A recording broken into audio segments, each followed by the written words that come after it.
오늘 말씀은 하나님의 영광이라는 제목으로 우리가 오늘 그 성경이란 그 말씀과의 그 이제 관계를 우리가 함께 살펴보면서 나아가고자 합니다. 우리는 지금 이 정보의 홍수 속에 살고 있죠. 그래서 손가락 하나로 세상 모든 정보에 접근할 수 있어요. 그렇지만 정작이요, 그 정보가 내 삶에 무슨 의미로 다가오는지 이런 생각할 시간조차, 그리고 알 수 있는 그러한 시간조차 없는 것 같습니다. 그러니까 우리는 매일 수십 개의 뉴스를 보고 수십 개의 게시물을 스크롤하지만 그 어떤 것도 우리 내면을 진정으로 변화시키는 것이 없다라는 거죠. 변화시키지 못한다라는 것입니다. 흥미롭게도요, 1세기의 고린도 교회도요, 이와 비슷한 문제를 겪고 있었어요. 당시 이 고린도는 이 지중해 무역의 중심지였습니다. 온갖 철학과 종교 사상이 아주 넘치는 그런 곳이었죠. 그런데 정작 그들은 그 많은 정보와 그런 많은 지식들 속에서도 참된 진리를 보지 못했습니다. 자신을 진정으로 변화시킬 것을 보지 못했다라는 거예요. 수건이 눈을 가리고 있었기 때문이죠. 오늘 우리가 살펴볼 이 본문이요, 어떻게 그 수건이 벗겨지고 우리가 진정한 변화를 경험할 수 있는가, 그것을 우리가 함께 보게 될 것입니다.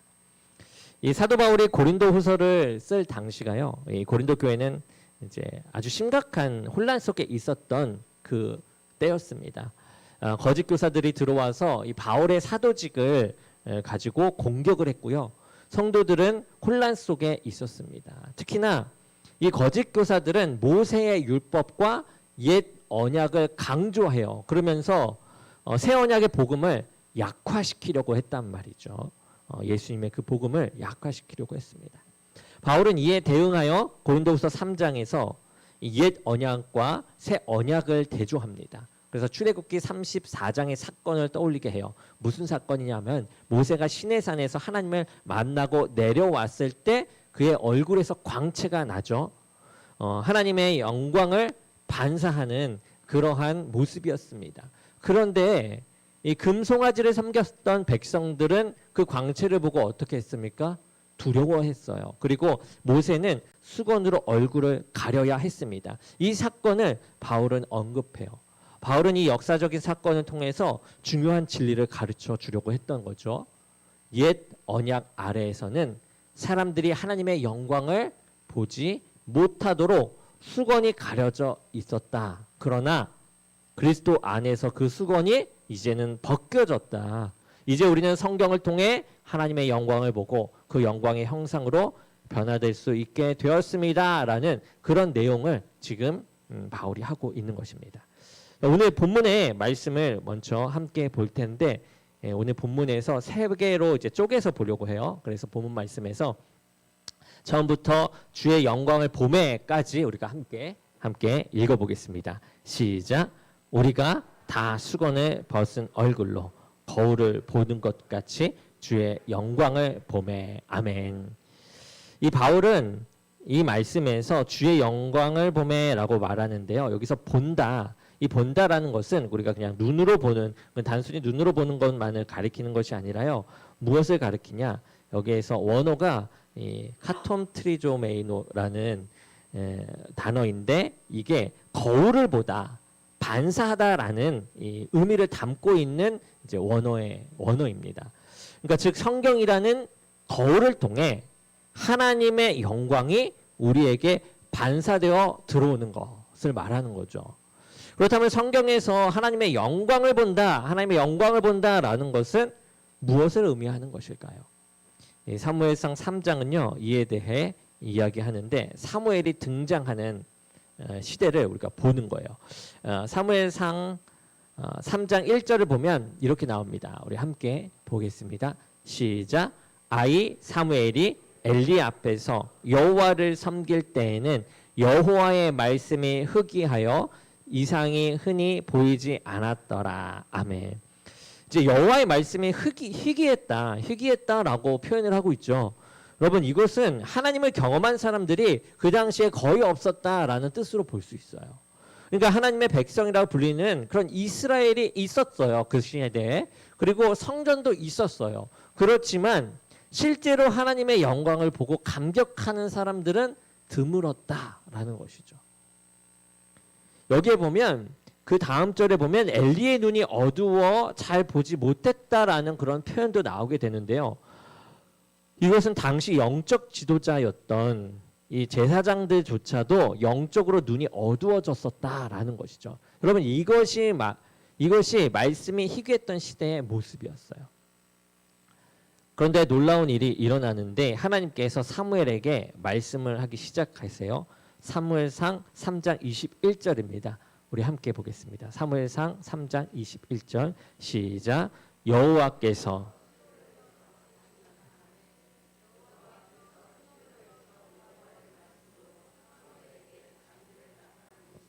아멘. 자, 하나님께서 어떻게 자신을 나타내시는가? 우리가 오늘 이 지금의 말씀을 보게 되면 여호와의 말씀으로 나타나셨다라고 적혀져 있죠. 그러니까 환상이나 꿈이 아니라 말씀으로 당신을 보이신 것이다라는 거죠. 하나님은 언제나 이렇게 말씀으로 자신을 드러내세요. 이것이 하나님의 일관된 방식입니다. 태초에 천지를 창조하실 때도 말씀을 하셨죠. 선지자들을 통해서도 말씀으로 자신을 나타내셨습니다. 당신을 나타내셨어요. 사무엘은 이렇게 하나님의 말씀을 귀로 들으면서 하나님을 본 것이다 라는 거죠. 여러분 이 말씀 속에서 우리는 어떤가 한번 생각해 보면 좋겠어요. 우리에게는 완성된 하나님의 계시인 무엇이 있죠? 성경이 있습니다. 성경이. 이 우리의 성경책, 이 성경이 있습니다. 구약 시대에 이 성도들은 이 부분적이고 이 단편적인 이 계시들을 받았어요. 그러나 우리는 달라요. 예수 그리스도를 통해서 완성되고 완전한 하나님의 말씀을 이제는 우리가 가지고 있다라는 말입니다. 성경은 이 안에는 예수님이 누구신지, 무엇을 하셨는지, 그리고 그 의미가, 그 하신 모든 일들이 무슨 의미가 있는지 온전하게 드러내는 책입니다. 요한복음 1장 14절에서는 이렇게 말해요. 요한복음 1장 14절 우리 함께 보겠습니다. 시작. 말씀이 육신이 되어 우리 가운데 거하심에 우리가 그의 영광을 보니 하나님의 영광이 은혜와 진리가 충만하더라. 아멘.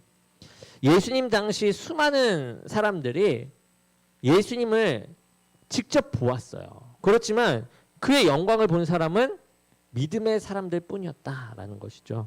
베드로가 주는 그리스도시요 살아계신 하나님의 아들이십니다 라고 고백한 것도 같은 맥락입니다. 우리는 예수님을 직접 보지 못했어요. 그렇죠. 그러나 성경을 통해 하나님의 영광을 봐요. 이것은 결코 열등한 방식이 아닙니다. 더 못한 방식이 아니에요. 직접 보는 것보다 못한 방식이 아니다라는 거죠. 오히려 완성된 하나님의 말씀은 예수님을 더욱 온전하게 드러냅니다. 성령님께서 성경을 조명하실 때 우리를 덮고 있던 그 수건이 벗겨지고 그 하나님의 영광을 우리가 보게 된다라는 것이죠. 그래서 우리가 성경을 읽을 때요, 우리 한번 생각을 해보는 거예요. 우리가 잘 알고 있는 구절, 예를 들어 우리 암송 말씀 있죠. 디모데후서 3장 16절에서 17절 말씀 우리 암송해 볼까요? 다시 한번 우리 한번 암송해 보겠습니다. 자, 우리 기억이 안 나시나요? 가물가물하신가요? 한번 보여드리겠습니다. 자, 빨리 지금이라도 여러분. 자, 이제 안 보고 한번 해보겠습니다. 시작. 모든 성경은 하나님의 감동으로 된 것으로 교훈과 책망과 바르게 함과 의로 교육하기에 유익하니 이는 하나님의 사람으로 온전케 하며 모든 선한 일을 행할 능력을 갖추게 하려 함이라. 디모데후서 3장 16절에서 17절 말씀. 아멘. 아멘. 우리가 그래도 이제 한 달 이렇게 디모데후서 말씀을 보았어요.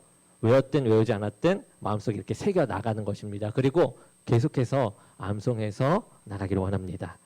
자, 이렇게 이렇게 구절이 내게 말하는 하나님은 어떤 하나님인가? 오늘 말씀, 그러니까 이 디모데후서 모든 성경은 하나님의 감동으로 된 것으로라는 이 말씀이 내게 어떤 의미가 되는가? 하나님은 어떤 분이신지를 이 성경 구절에서 말하고 있는가? 나는 하나님을 정말 경험하고 있는가? 단순히 모든 성경은 하나님의 감동으로 된 것으로라고 암송하는 것이 아니라 그 감동이 구체적으로 무엇인지, 어떤 방식인지, 내 삶에서 어떻게 경험되는지를 질문하면서 우리가 보는 것이에요. 성경을 볼 때. 그렇게 읽는 것입니다. 이것이 우리에게 너무나도 필요한 것이죠. 성경을 우리가 통해서 직접적으로 하나님의 영광을 보는 것입니다. 그렇게 이스라엘 백성이 있었고 성전이 있었음에도 주님을 보지 못했던 하나님의 영광을 보지 못했던 그 시대의 사람이 되는 것이 아니라 반대로 우리는 성경을 보면서 주님을 묻고 주님을 찾아내면서 하나님을 알아가게 되는, 주의 영광을 보게 되는 그 길로 가는 거죠. 그래서 성경 지식과 하나님의 경험, 이 둘 사이의 간격을 메우는 것이 바로 하나님의 영광을 보는 것이다 라는 것입니다. 우리가 이러한 영광 가운데 늘 걸어가기를 주님의 이름으로 축원합니다. 아멘. 자, 다음 우리 본문 말씀 읽었던 말씀 그 후부터 영광에 이르니까지 우리가 한번 읽어보겠습니다. 그와 같은, 시작. 그와 같은 형상으로 변화하여 영광에서 영광에 이르니. 아멘. 여러분, 하나님의 영광을 볼 때 무슨 일이 일어날까요? 무슨 일이 일어납니까? 본문이 말하기를 그와 같은 형상으로 변화하여 라고 말하고 있어요. 여기서 변화한다라는 것은 그 변형, 변태 이런 걸 말해요. 그러니까 애벌레가 나비가 되는 것처럼 근본적인 그런 변화가 이루어진다라는 것이죠. 여러분, 이것은 무엇을 가리키는 거냐? 성경의 용어로 성화라고 말할 수 있습니다. 하나님의 자녀가 된 사람들이 어떻게 아버지 하나님 아버지를 닮아갑니까? 하나님의 영광을 봄으로써 닮아간다라는 것이에요. 그런데 여기서 중요한 질문이 생기는데 그렇다면 죄인은 어떻게 하나님의 영광을 보고 살 수 있는가라는 것이에요. 여러분, 출애굽기 34장을 우리가 다시 보게 되면 모세가 시내산에서 하나님의 영광을 보고 내려왔을 때요, 그 얼굴에서 광채가 났죠. 아론과 백성들은 모세 얼굴을 보면서 그 반사된 광채를 봅니다. 하나님의 영광을 직접 보지 못할지라도 모세의 얼굴에 반사된 그 광채를 본다라는 거죠. 그렇다면 여러분, 얼마나 영광스러운 순간이겠습니까? 그렇죠. 하나님의 광채를 본다라는 것이. 그런데 그들은 두려워했다라는 거예요. 왜요? 금송아지를 섬겼던 죄 때문에요. 모세가 올라가 있는 동안 그들은 금송아지를 만들었거든요. 그리고 그것을 섬겼거든요. 그래서 모세는 얼굴에 수건을 써야만 했습니다. 이것은 백성들을 향한 배려이기도 했어요. 왜냐하면은 그러한 죄 가운데 하나님을 보면 이제 죽을 수 있기 때문에 그렇죠. 그래서 이것은 백성에 향한 배려이기도 했어요. 그러나 한편으로는 그들이 하나님의 영광을 보지 못하도록 막는 일이기도 했습니다. 이것은 죄인의 딜레마예요. 하나님의 영광을 보는 것은 분명 최고의 기쁨이고요, 최고의 영광이고 행복이에요. 그런데 죄인은 하나님의 영광을 보고 살 수가 없다라는 것입니다. 출애굽기 33장에 이런 말이 있어요. 그러나 그가 이르시되 내가 내 얼굴을 보지 못하리니 나를 보고 살 자가 없습니다. 이렇게 말씀하십니다. 그런데 여기서 또 놀라운 일은요, 16절을 보게 되면 그러나 언제든지 주께로 돌아가면 그 수건이 벗겨지리라. 이렇게 말해요. 우리 본문 말씀에서 16절을 보면 그러나 언제든지 주께로 돌아가면 그 수건이 벗겨지리라. 이렇게 말합니다. 그리스도께서 죄인을 대신하여 율법의 형벌과 하나님의 그 진노를 남김없이 받으셨기 때문에 죄인이 하나님의 영광을 보고서 죽지 않을 길이 열렸다라는 것이죠. 즉 하나님의 영광을 보고 기뻐할 수 있게 되었다라는 것입니다. 이것이 거듭날 때 일어나는 일이에요. 여러분, 우리에게 이러한 길이 열렸다라는 거고 그것이 거듭날 때 일어나는 것입니다. 이전에도 성경을 읽을 수 있었어요. 교회를 오래 다녔을 수도 있고 주일학교 때부터 말씀을 배웠을 수도 있습니다. 그런데 단 한 번도 하나님의 영광을 보고 감격한 일이 없었어요. 왜일까요? 없었다면 왜일까요? 수건이 벗겨지지 않고 있었기 때문이죠. 그런데 성령님께서 거듭나게 하시는 은혜를 이제 주십니다. 그 즉시로 사람은 성경에 나오는, 성경에서 그토록 볼 수 없었던 하나님의 영광을 보게 되는 거죠. 그리고 하나님의 형상을 닮아가는 일이 시작되기 시작합니다. 여러분, 그리스도인은 누구입니까? 방금 이야기한 것처럼 바로 이런 일들이 일어나는 사람이에요. 하나님의 영광이 보게 되는 일들로 점차 가는 사람이에요. 수건이 벗겨져서 성경에서 하나님을 보기 시작한 사람들을 말하는 것입니다. 그리고 그 영광의 형상으로 변화되어가는 사람들입니다. 여기서 영광에서 영광에 이른다라는 말이 있죠. 이것은 점진적인 과정을 의미해요. 한 번에 완전하게 변화되는 것이 아니라 하나님의 영광을 볼 때마다 조금씩 하나님을 더 닮아간다라는 것이죠. 마치 사진을 오래 햇빛에 노출시키면 색이 바래듯이, 색이 바래하면서 마음에 새겨지고 또 추억이 되며 기억에 남듯이, 우리가 하나님의 영광에 노출되면 노출될수록 우리는 그 영광의 형상으로 변해가기 시작한다라는 것이죠. 그 영광이 차곡차곡 쌓이기 시작하고 우리를 변화시킨다라는 것입니다. 여러분, 혹 나는 왜 변화가 없을까라고 고민하고 계신 분이 있으십니까?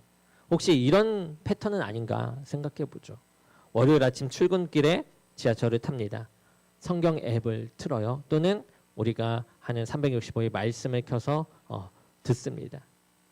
또는 오늘 큐티 본문을 읽어요. 그러면서 역시 좋은 말씀이다 라고 하면서 회사에 도착합니다. 회사에서는 세상의 사람들과 세상적인 이야기를 해요. 세상적인 그런 대화를 나누고요. 그러다가 또 무슨 일이 벌어지고 안 좋은 일이 벌어져 화가 나기도 합니다. 사람에 대해서 뭔가 안 좋은 이야기를 하기도 하죠.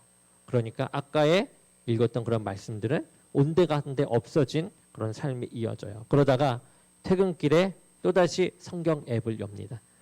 오늘 저녁 큐티를 또 하기 시작하고 또 말씀 가운데 은혜를 구하면서 나갑니다. 이것을 반복해요.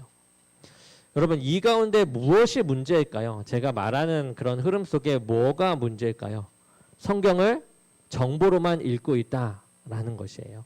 하나님의 영광을 보는 것이 아니라 종교적 루틴을 채우고 있는 것, 그것을 말하는 것입니다.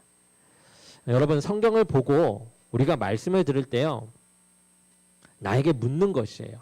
지금 이 순간 이 말씀이 내게 말하는 하나님은 도대체 어떤 분이신가?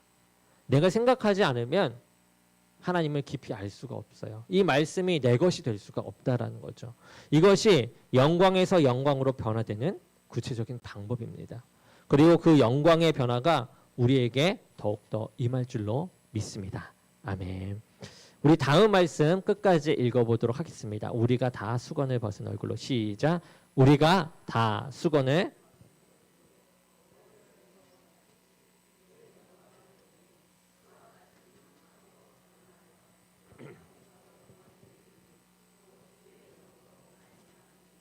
아멘.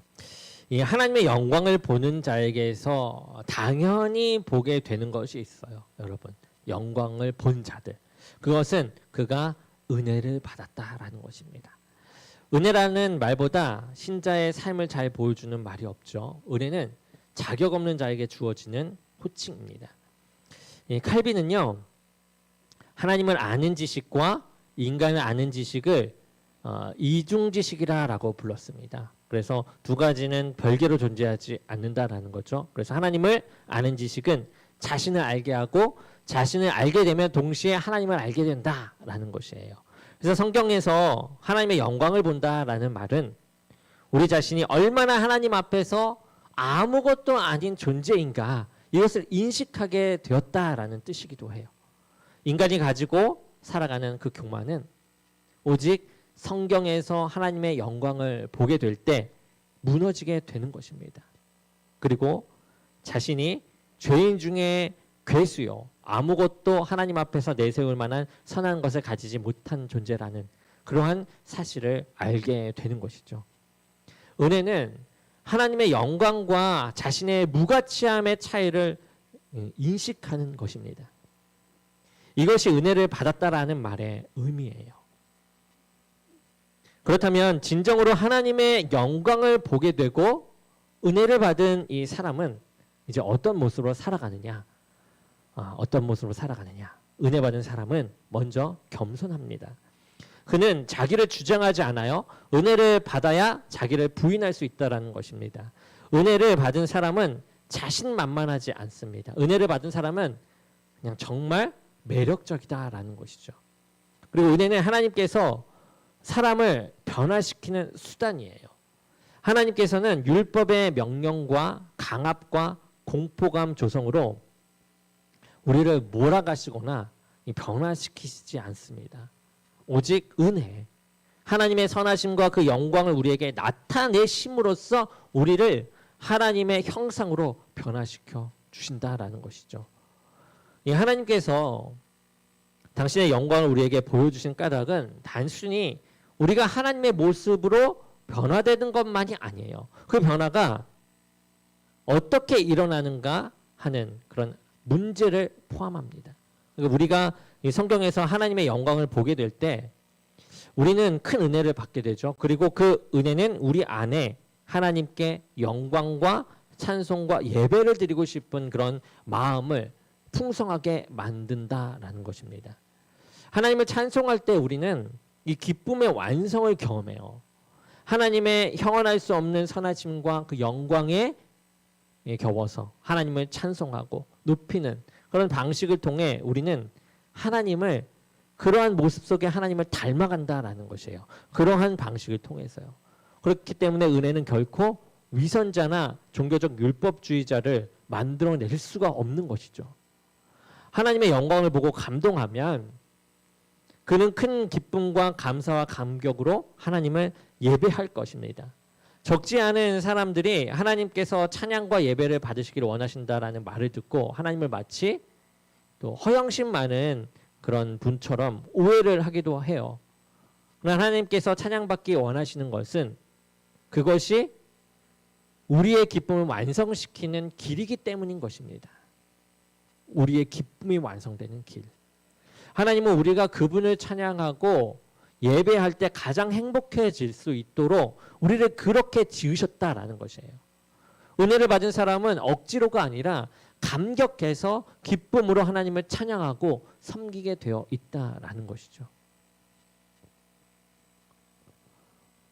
우리가 지금의 예배 시간도 한번 생각해 보죠. 우리가 찬양 시간에 여러분들은 무엇을 하고 계십니까? 혹시 이런 생각을 하고 계신 분 있으십니까?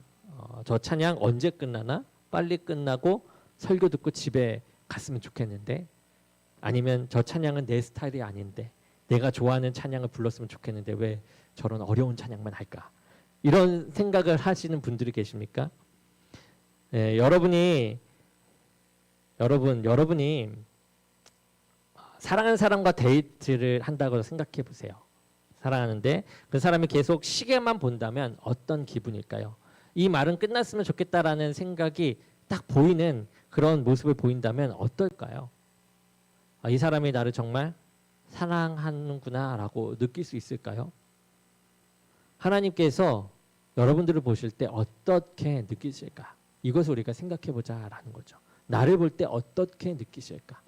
그래서 여러분, 예배 시작 전에 우리가 함께 10분 전에 도착하셔서 조용히 앉아서 하나님께 묻는 시간을 가졌으면 좋겠어요. 하나님, 당신은 나를 위해 무엇을 하셨습니까? 구원의 은혜를 생각해 보는 거예요.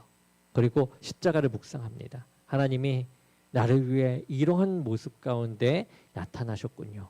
그리고 하나님께서 하신 그런 모든 부분들을 묵상하면서 십자가를 묵상하면서 예배에 참여하는 거죠.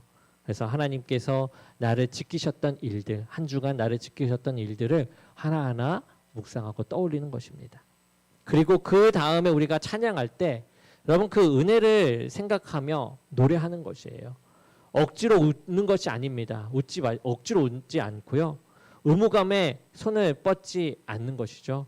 다만 하나님께서 나에게 베푸신 은혜를 떠올리면서 찬양하다 보니 손이 뻗어지고 웃음이 지어지고 눈물이 나는 거죠. 그러면 여러분 그 찬양은 완전히 달라지게 되는 것입니다. 그 모든 제스처들이 하나님께서 기뻐하시는 일이 되면 여러분 그것만큼 우리에게 영광되고 행복한 일이 없다라는 거예요. 우리는 그렇게 지어졌기 때문에요. 우리는 살아가는 것을 찬양하지 않고는 못 배깁니다. 그렇죠. 너무 좋아하면 막 알리고 싶고 말하고 싶잖아요. 입이 가만히 있지 않잖아요. 너무 좋으면. 은혜를 경험한 사람은 찬양하지 않을 수 없고 주님을 말하지 않을 수가 없습니다. 그래서 저도 한 가지 말하고 싶은 게 제가 휴가 동안 뮤지컬 하나를 봤어요. 제 뮤지컬 요한계시록이라는 뮤지컬입니다. 성경적인 뮤지컬이죠. 봤는데 너무 좋더라고요. 여러분들께 추천합니다. 여러분 정말 돈이 아깝지 않고요. 여러분들이 한번 가셔서 보시면 너무 좋을 것 같아요. 여러분들이 각자 가시기 힘드실 것 같아서 좀 계획하고 있는 게 있습니다. 여러분들과 같이 갈 그런 창구를 만들려고 하니까요. 만약에 같이 갈 창구가 만들어지면 여러분들도 이렇게 함께 참여하셔서 같이 보고 큰 은혜를 받는 시간이 되었으면 좋겠습니다. 여러분, 네, 감사합니다. 한번 제가 요한계시록 이렇게 언급했으니 한번 유튜브나 이렇게 한번 찾아보세요. 그것만으로 해도 충분히 은혜가 됩니다. 네, 사랑하는 성도 여러분, 오늘 우리는 이렇게 말씀 안에서 발견하는 하나님의 영광에 대해서 살펴보았습니다. 우리가 하나님을 더욱더 깊이 알려고 할 때 주님의 영광이 우리들에게 반사되어 비춰지는 것을 보았죠. 하나님은 언제나 말씀으로 하나님 자신을 드러내세요. 우리는 완성된 하나님의 계신 성경을 가지고 있습니다. 이 성경을 통해 우리는 하나님의 영광을 보게 되죠. 그리고 그 영광을 볼 때 우리는 하나님의 형상으로 변화되어집니다. 이 변화는 은혜를 통해서 일어난다라고 했죠. 신앙생활은 성경에서 하나님의 영광을 보는 삶이에요. 늘 영광을 보면서 살아가야 된다라는 것입니다. 영광이 보여야만 해요. 그리스도인은 이렇게 수건이 벗겨져서 성경에서 하나님의 영광을 보게 된 사람이라는 거죠. 만일 우리가 성경을 살아가고 있다면 그것은 그 수건이 벗겨졌다라는 뜻입니다. 혹시 여러분 중에 한 번도 성경에서 하나님의 영광을 보는 것이 무엇인지 경험해 보지 못하신 분이 있다면 하나님께서 수건을 벗겨주기를 간절하게 간청하며 성경을 날마다 펼쳐보길 원합니다. 거듭나게 하시는 그 일은 오직 하나님께서 하십니다. 우리가 성경을 계속해서 묵상하는 시간, 큐티나 뭐 여러 가지 성경 말씀을 보거나 하는 일들을 우리가 하게 될 텐데 그 가운데서도 우리가 늘 이렇게 은혜를 맛보게 해달라는 그런 마음가짐으로 나아갔으면 좋겠습니다. 그리고 그런 은혜를 맛보아 아는 분이라면 성령님께서 그 말씀을 조명해 주셔서 날마다 하나님의 영광을 보게 해달라고 구하시기 바랍니다. 은혜를 받고 살기를 구하세요. 말이 아니라 진짜 은혜를 받고 살게 해 주시기를 구하고 나가기를 원합니다. 그래서 여러분 그 안에서 우리가 성경을 더 사랑하시기 바라요. 성경 안에서만 우리는 하나님의 영광을 볼 수 있어요. 그리고 성경 안에서만 우리는 은혜를 받을 수가 있습니다. 우리의 기도와 우리의 봉사도 우리의 모든 삶이 하나님의 말씀인 성경의 기초가 돼요. 성경의 기초가 없으면 그 기도는 잘못된 기도로 가기 너무나도 쉬워요. 그 봉사는 나의 의가 되기 너무 쉬워요. 우리의 모든 삶이 하나님의 말씀이 아닌 자기 의로 변화되어 갈 확률이 너무 높아요. 하나님의 말씀이 꼭 이 말씀인 이 성경을 꼭 기초로 해서 살아가는 저와 여러분이 되기를 주님의 이름으로 간절히 축원합니다.